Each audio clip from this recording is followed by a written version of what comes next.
사랑하는 하나님 아버지, 오늘도 저희 이렇게 수요일에 말씀 앞으로 모이게 하여 주셔서 감사드립니다. 주님 바라기는 저희의 몸이 이곳에 올 뿐만 아니라 마음 역시도 이곳에 몰입하여서 하나님 말씀 앞에서 참 지식과 생명을 얻는 시간 되게 하여 주시고, 그로 말미암아 주님께서 영광 받아 주시는 시간 되게 하여 주시옵소서. 예수님 이름으로 기도드립니다. 아멘.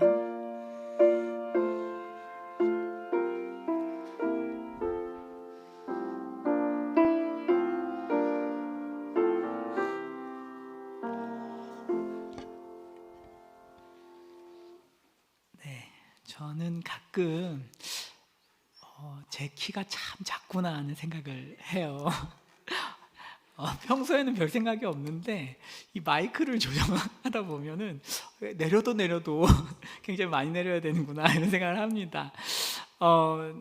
그런 것 같아요. 사람이 이렇게 다양하게 배워가는 것 같은데, 오늘은 묵상의 꽃을 배우려고 합니다. 이제 지난 시간에 저희가 묵상의 기본기에 대해서 조금 나누었었어요. 혹시 기억나시지요?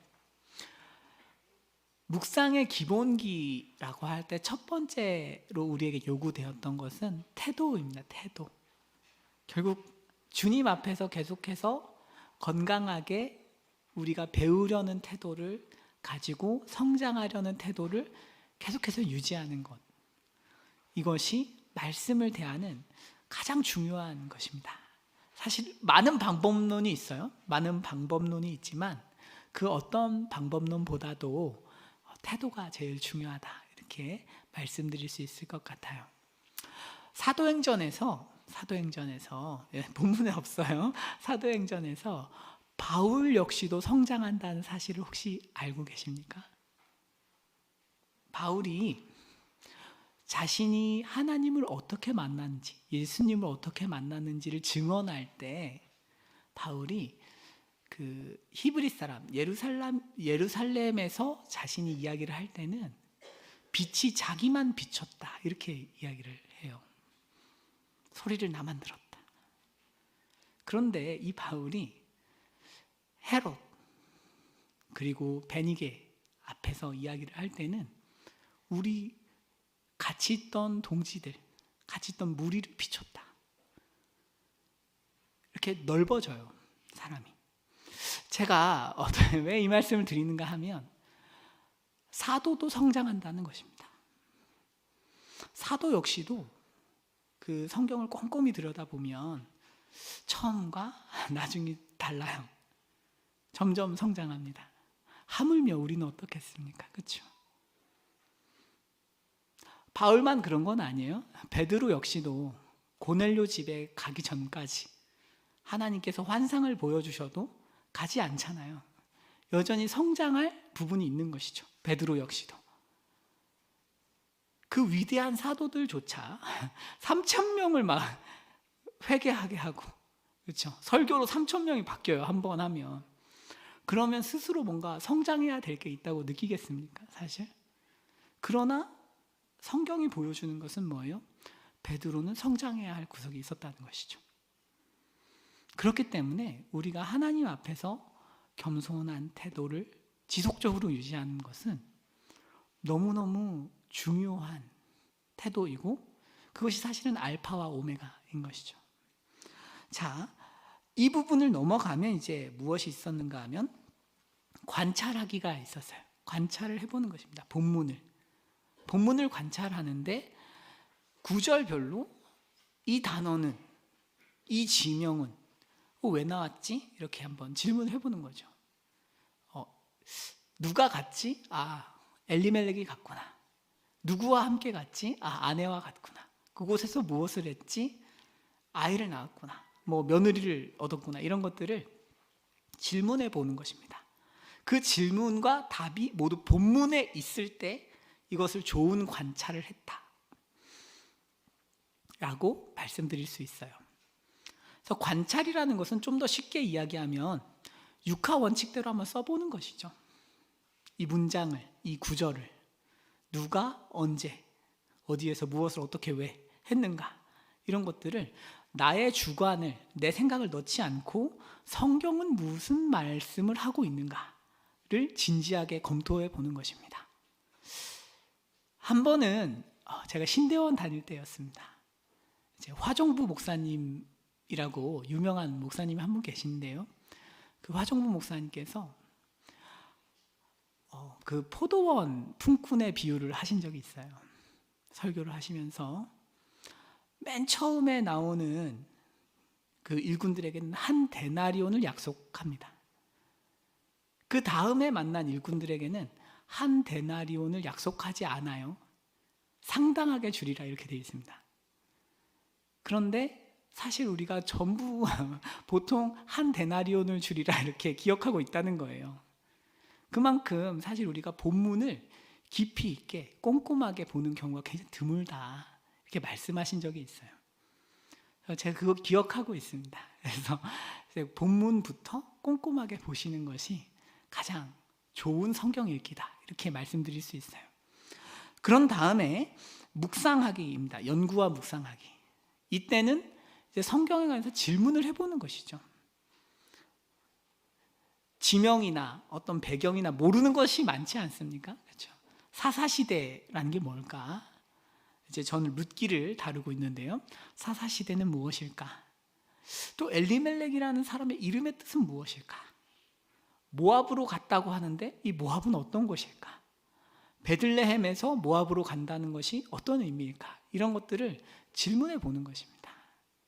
그것이 이제 연구와 묵상하기라고 할 수 있습니다.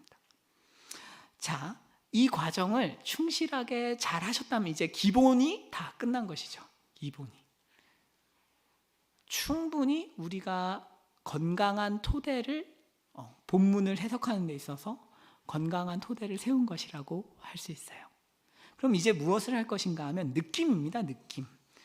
한번 이 강의안을 보시면요, 느낌은 해당 본문의 하나님의 마음, 또 그 인물의 마음이죠. 사람의 마음을 생각하고 공감해 보는 과정이다. 이렇게 표현할 수 있어요. 그러니까 느낌이라는 것은 상상의 공간이에요.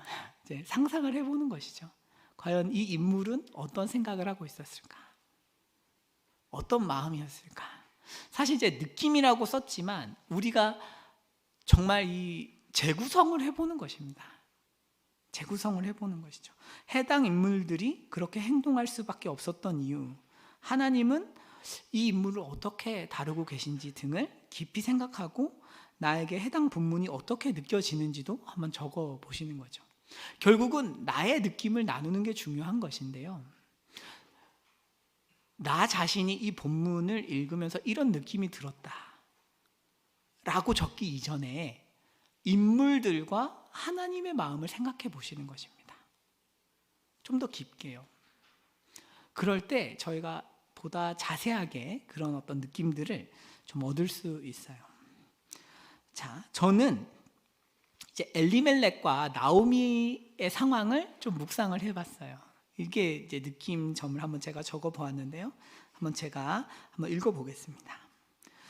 사사시대는 국가가 백성들을 보호해주지 못하던 시대였다. 무질서한 국가에서는 누구도 미래를 향한 안정적인 기대를 하기 어렵다. 더 나은 미래를 생각하는 것은 사치고 현실의 삶을 유지하는 것만으로도 잘하는 일일 것이다.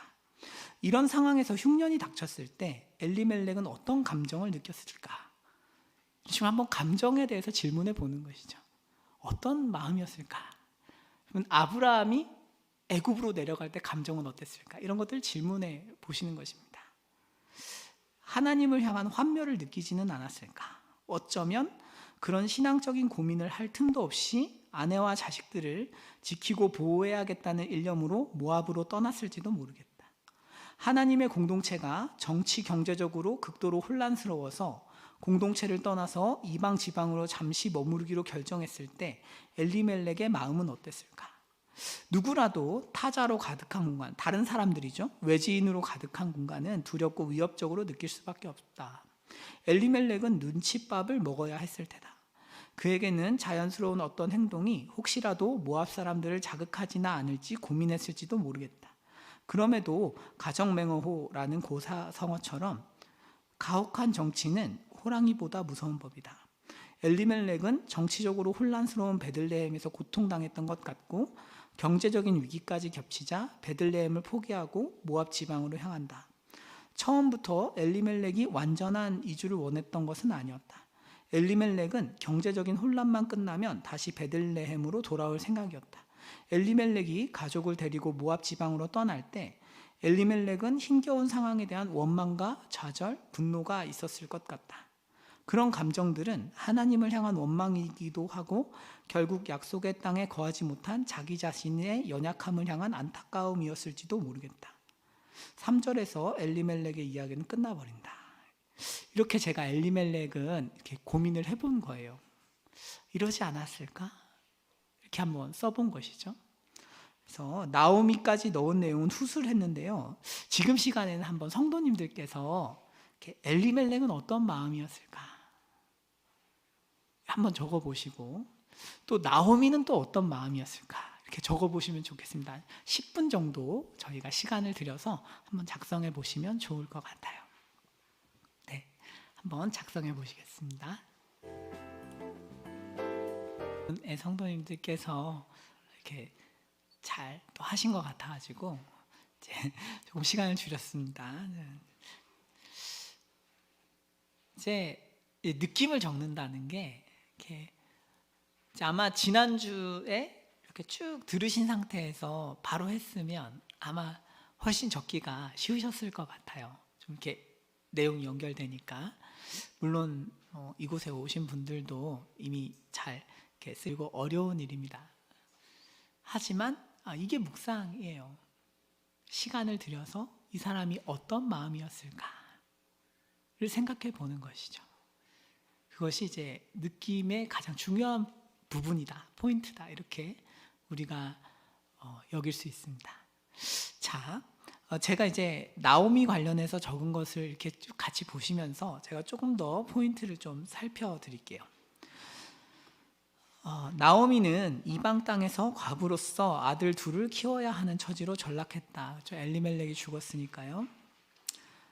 결혼한 직후 저는 아내와 동백꽃 필 무렵이라는 드라마를 보았었습니다. 과부들의 이야기였다. 동백이의 엄마는 동백이를 키울 수가 없어서 동백이를 고아원에 맡기고 떠났고 과부 각덕수는 억척스럽게 게장을 팔면서 아들들을 키웠다. 미혼모인 동백이도 힘겹게 아들 필구를 키운다. 모두가 참 억세고 힘든 인생을 살고 있었다. 2000년대 한국도 이렇게 힘든데 약 3000년보다 더 이전에 살았던 나오미는 정말 괴롭고 힘든 인생을 살았을 것 같다. 나오미는 그렇게 두 아들을 길러내어 모압 여인들과 결혼시킨다. 율법만 고려하면 나오미의 행동은 옳지 못하다. 하지만 하나님은 긍정이든 부정이든 말씀이 없으시다. 성경은 그들이 결혼을 했다고만 말할 뿐이다. 저희가 이렇게 느낌을 적으실 때 그리고 또 성경을 읽으실 때 중요한 부분 중 하나가 있다면 하나님께서 성경의 기록을 이렇게 인물들을 하실 때 부정적인 단어를 쓰는지 긍정적인 단어를 쓰는지 여부입니다. 그러니까 이 인물을 긍정적으로 보고 있는지 아닌지를 살펴보시면 굉장히 도움이 많이 돼요. 근데 제가 이해하기로는 이 본문에서는 나오미가 모압 여인 둘을 아들과 결혼시킨 것과 관련해서 율법적으로는 잘못된 일이 맞습니다. 하지만 성경이 과연 거기에 이어서 어떤 멘트를 하고 있는가라고 할 때는 저는 조금 중립적으로 봤어요. 그래서 저는 하나님께서 이 부분에 관해서 나오미를 책망하고 계시다는 생각이 크게 들지는 않았습니다. 네, 그다음 볼게요. 성경은 그들이 결혼을 했다고만 말할 뿐이다. 지금도 부모 없는 집에 딸을 쉽게 주는 경우는 적다. 동백꽃에서도 곽덕순이 동백이를 참 이뻐하고 아꼈지만 아들 용식이가 동백이를 좋아하면서부터 동백이를 멀리하지 않았던가. 이방 땅에서 나오미가 자식들을 결혼시키기까지 경험해야 했던 어려움은 상상을 초월했을 것이고 큰 기적이 없었다면 오르바도 룻도 별 볼 일 없는 한미한 가정의 딸들이었을 것이다. 억척스럽게 더러운 꼴은 다 보면서 살면서도 별 볼 일 없는 삶을 마주하는 것이 우리 인생인 걸까? 나오미는 더 지독한 일을 겪는다. 아들들이 죽어버린 것이다. 나오미는 무엇을 위해 억척스럽게 살았던 것일까? 무엇을 위해 더러운 꼴을 다 보면서 살았던 것일까? 나는 나오미가 삶을 견뎌낸 것 자체가 경이롭다. 좋은 삶은 개인의 능력만으로 도달할 수 없는 것 같다. 나오미는 사사시대에 태어났고 흉년이 마침 들었고 남편이 엘리멜렉이었다. 모든 게 엉망이었고 그녀가 할 수 있었던 일은 열심히 사는 것이었다. 하지만 그 열심은 열매 맺지 못한다. 의미를 완전히 상실했다. 룻기의 끝을 아는 입장에서 이 본문을 보자면 그럼에도 하나님은 은혜로운 분이시다. 나오미처럼 무엇을 위해 열심히 사는지도 모르고 나를 죽일 듯이 달려오는 거친 세상과 싸우다가 어느새 늙어버린 사람들, 막상 시간이 지나서 돌아보니 무엇 하나 제대로 성취하지 못하고 삶의 동기를 잃어버린 사람들을 향해 여전히 애정을 가지고 계신다. 용식이가 동백이의 삶을 바꾸려고 달려들었듯이 하나님은 그런 사람들의 삶에 회복을 주시려고 우리의 수많은 거절에도 달려드신다. 죄라는 큰 산도 십자가로 무너뜨리시고 우리의 절망과 함께 하신다.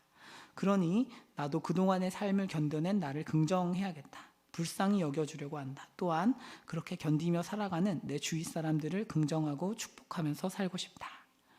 저는 이제 느낌을 이런 식으로 한 거죠. 느낌을 이런 식으로 했고 이제 묵상을 했는데 여러분들이 이제 강의를 들으시고 동백꽃 필 무렵 보고 싶다 이렇게 되시면 조금 곤란한데 재밌습니다. 그래서 보셔도 괜찮아요. 그 임상춘 작가분이 예수님을 믿는 분이에요. 그래서 돌아온 탕자를 모티브로 이렇게 쓴 게 이제 동백꽃 필 무렵입니다. 그래서 죄송합니다. 다른 얘기. 자, 그래서 이제 룻기 이제 느낌이라는 걸 적으실 때는 조금은 이렇게 자유도가 있어요. 자유롭게 이제 느낌을 적으시고 이 인물들을 내가 어떻게 느끼는가. 나오미의 삶을 그냥 성경 한 구절 이렇게 읽었을 때는 어떤 주석가는 굉장히 부정적으로 여기는 분도 계십니다. 굉장히 부정적으로 나오미는 못된 여자다 이런 식으로 묘사하는 분도 계세요. 그래서 다시 베들레헴으로 돌아왔을 때 룻이 일하러 가겠다고 하니까 나오미는 안 간다. 나오미는 나쁜 여자다 이런 식으로 묘사하는 분도 계십니다. 저명한 학자예요. 근데 이제 제가 이해하기에는 이런 어떤 구절을 깊이 있게 어떤 논리로 살펴보는 게 아니라 삶을 펼쳐보는 것이죠. 삶 전체를. 과연 남편을 잃은 여인이 아들 둘을 키우는 게 쉬웠겠는가? 심지어 도와줄 사람도 없는 어떤 외지에서 나한테 적대적인 사람들 가운데에서 여자 혼자 아들 둘을 키워서 며느리를 본다는 것은 어떤 의미일까? 엄청난 일이 아닐까? 이게 성경이 이제 줄로 처리하고 있기 때문에 우리가 그것을 넘어갈 수 있지만 이제 묵상이라는 것은 깊게 한번 보는 것이죠. 이렇게 인물을 잘 이렇게 한번 살펴보는 것입니다. 그러면 보다 성경이 열리는 거죠.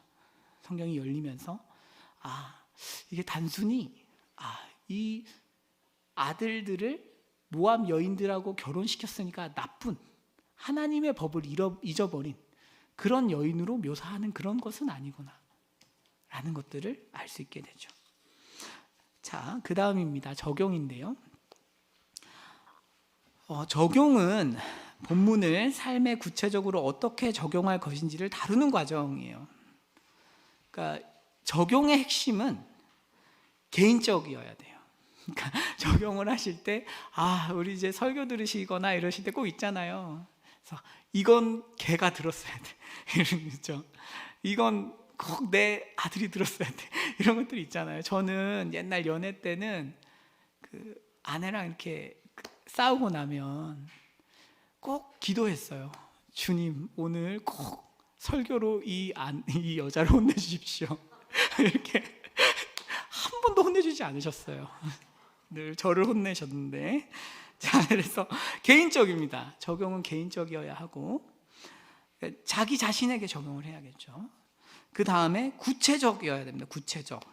말하자면 여기서 구체적이라는 것은 평가가 가능해야 합니다. 내가 순종을 했는지 하지 않았는지를 평가 가능해야 돼요. 늘 모든 묵상이 그럴 필요는 없지만 제가 이해하는 사역훈련이나 제자훈련을 하고 계신 분들의 경우는 평가가 가능해야 됩니다.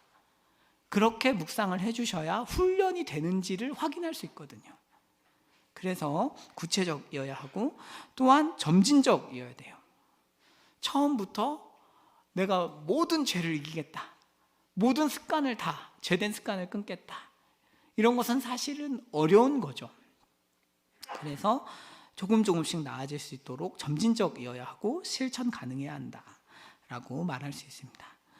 그리고 또 하나 더, 적용은 행동만 하는 것이 아니고요, 태도의 변화도 가능합니다. 그래서 오늘도 일을 하러 나가실 때, 내일도 일을 하러 나가실 때, 아유 내가 돈 벌러 왔지 뭐, 죽지 못해서 하는 거지 라는 태도를 바꾸는 것이죠. 주님이 부르신 곳이야, 이것을 통해서 나는 하나님 일을 하고 있어, 이런 것도 태도의 변화이죠. 자, 핵심은 실천 여부를 평가할 수 있어야 하는 거죠. 나는 과연 하나님 말씀을 그대로 적용해서 실천하고 있는가를 자기 자신도 알아야 하고, 주위 사람들, 나와 같이 신앙생활하는 분들도 알 수 있게 적용하면 좋겠죠.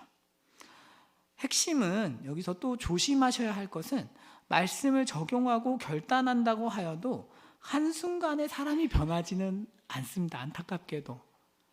그렇죠? 그래서 적용을 하면 그래 내가 오늘부터 잘할 거야, 하지만 또 오늘도 또 무너지기도 하고, 오늘부터 내가 아들한테는 아들에게 소리 지르지 않겠다, 딱 결심을 하고 가면 아들이 더 화나는 행동을 할 때가 있어요.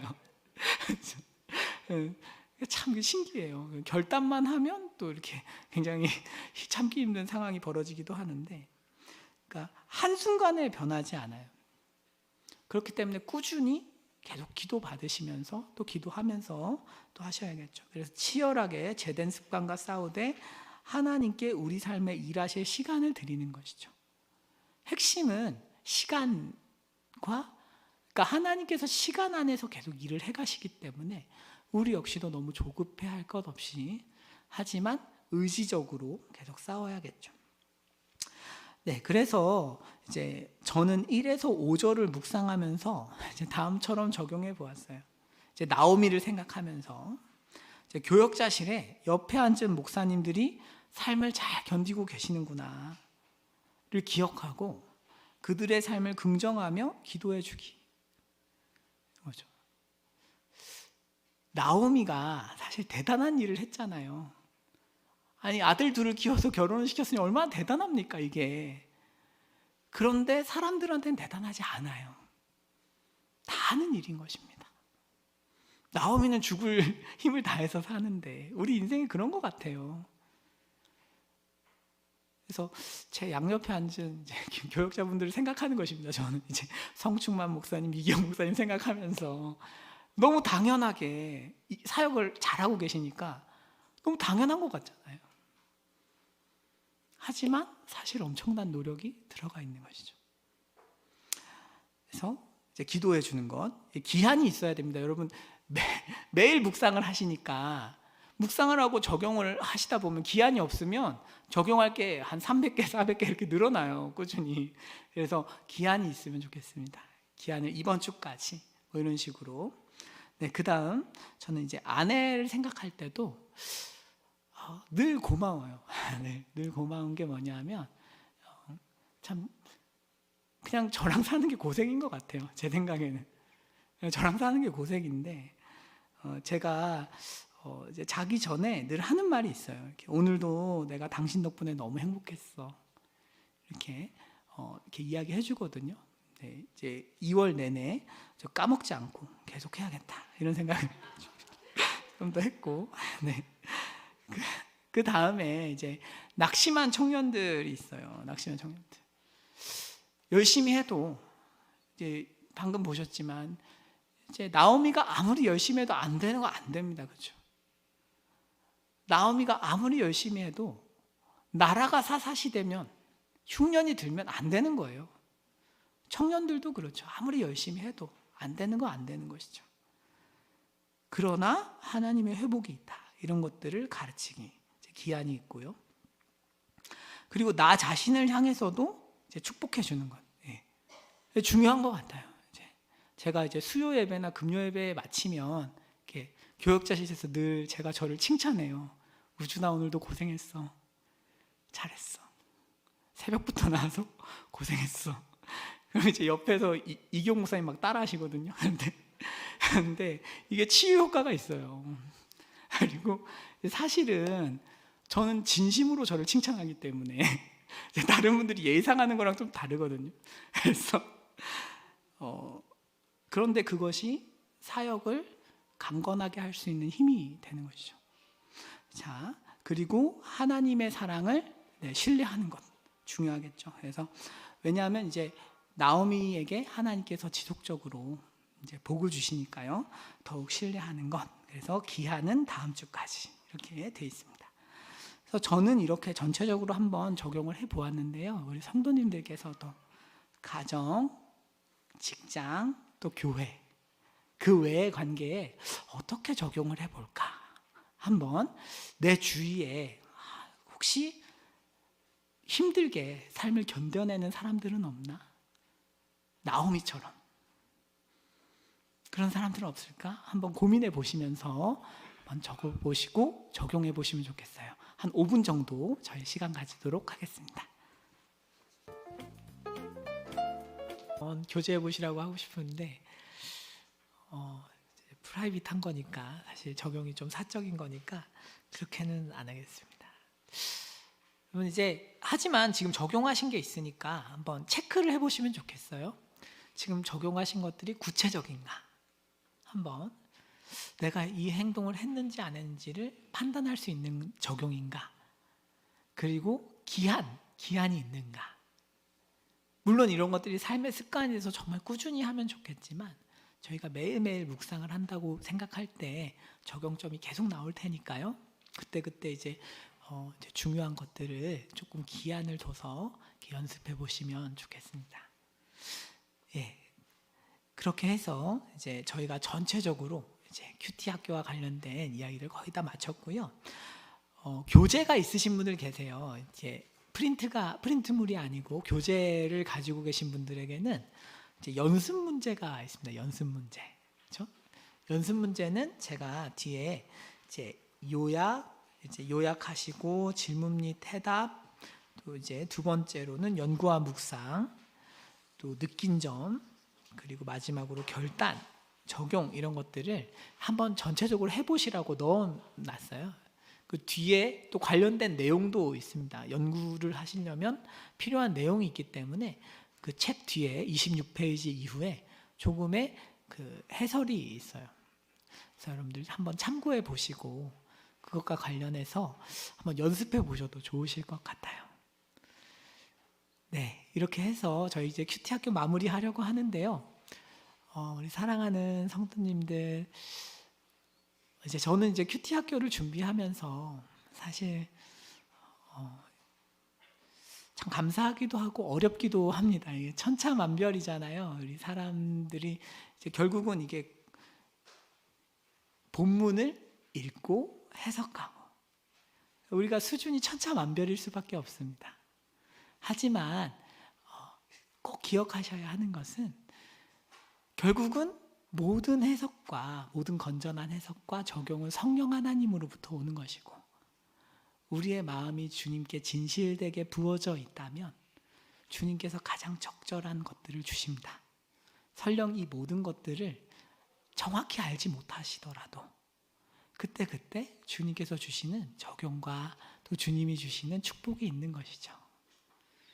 그래서 혹시라도 이거 너무 어려워 너무 좌절하지 마시고 그렇게 해서 또 이런 것들을 이 과정을 전체적으로 잘 알고 계시면 한 번 좋은 묵상을 하는 것이 아니라 결국은 매번 평균적으로 좋은 본문의 이해를 가져갈 수 있기 때문에 분명히 알고 계시면 도움이 됩니다. 그래서 유익했으면 좋겠습니다. 제가 기도하고 마치도록 하겠습니다. 사랑하는 하나님 아버지, 오늘도 저희 이렇게 큐티 학교로 모아주셔서 감사드립니다. 주님, 참 부족한 강의이지만 주님께서 사용하여 주셔서 정말 주님과 성도님들에게 도움이 되는 강의였기를 기도합니다. 사랑하는 주님, 우리가 말씀을 사랑하는 마음, 그것을 가지고 주님께 나아갈 때마다 정말로 주님과 교제하고 주님을 알아가는 기쁨이 충만하게 하여 주시옵소서. 오늘보다 내일이, 또 내일보다 그 다음 날이 더욱 주님을 깊이 아는 그런 성도님들, 또 저희 다 되게 하여 주시옵소서. 예수님 이름으로 기도드립니다. 아멘.